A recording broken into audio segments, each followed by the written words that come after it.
Okay, so here's something to think about.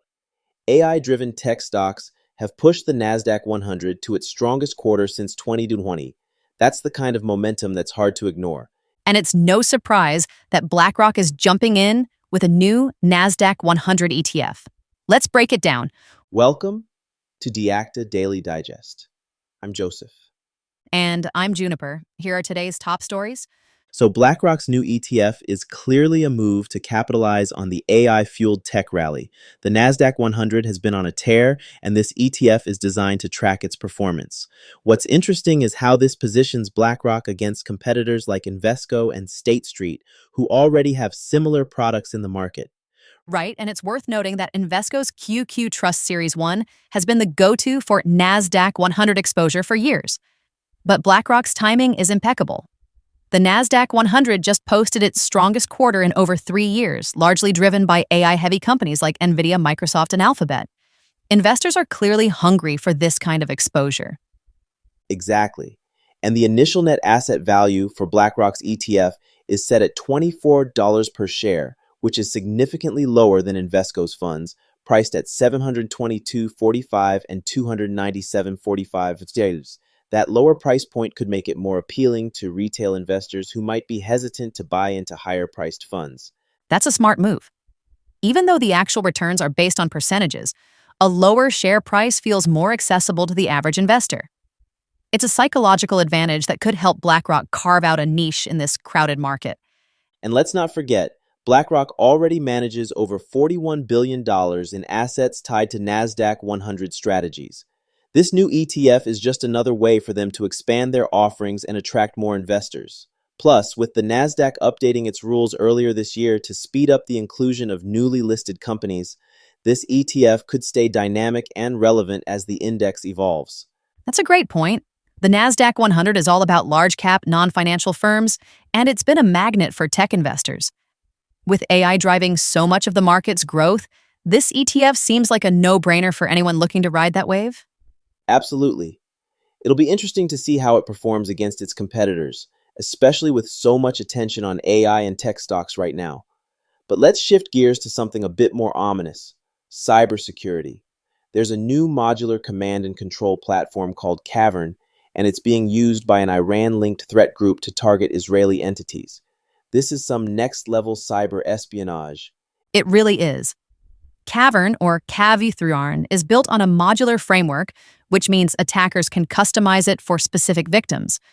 It's like a toolkit that can be tailored to perform tasks like reconnaissance, credential harvesting, and data theft. The sophistication here is remarkable. What's even more impressive, or terrifying, depending on how you look at it, is how they're using mixed .NET compilation formats. By combining pure .NET framework assemblies, mixed mode C++ CLI components, and native AOT binaries, they're making it incredibly difficult for security researchers to analyze the malware. That's a clever strategy. The main agent blends managed .NET code with native C++, adding another layer of complexity. It's like they're throwing every possible obstacle at anyone trying to reverse engineer their tools. And then there's the infection chain. They're abusing SysAid's software update mechanism to deliver the malware. It's a classic supply chain attack, but with a modern twist. Once the Cavern agent is installed, it can pull additional modules on demand. It's a highly targeted approach. They're not just randomly attacking, they're carefully selecting which modules to deploy based on the victim. That level of customization makes it harder to detect and defend against. Exactly. And the modules themselves are specialized. For example, .doll handles file system operations, DBOR-DOR-DLL focuses on SQL databases, and ODOR-DOR-DLL targets Active Directory. Each module has a specific role, making the entire operation more efficient. And their operational patterns are telling. They often start by compromising IT service providers, then use those trusted relationships to move laterally to their ultimate targets. It's a methodical and effective strategy.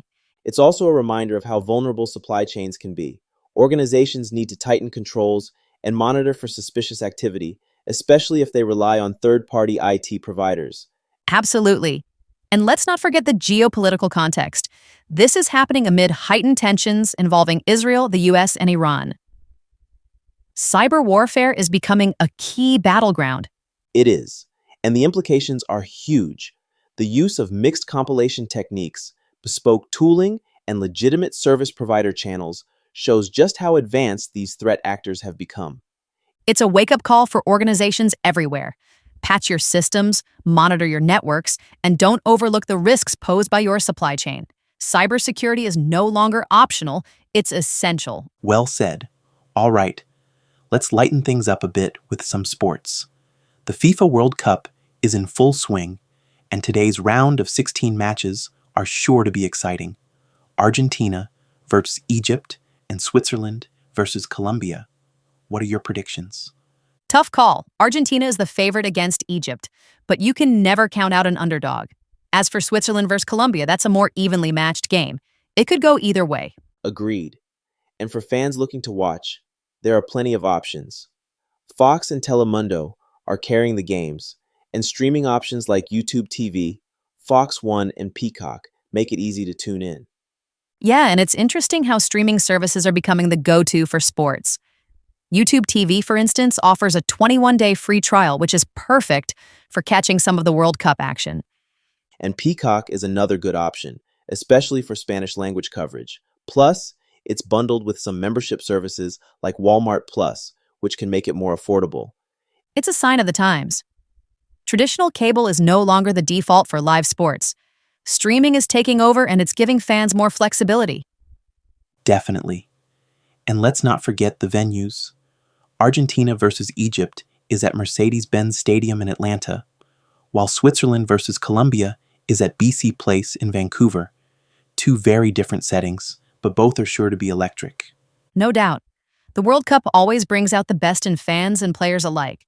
It's a global celebration of the beautiful game. It really is. Well, we've covered a lot today: finance, cybersecurity, and sports. Any final thoughts? Just that it's fascinating to see how these different worlds intersect.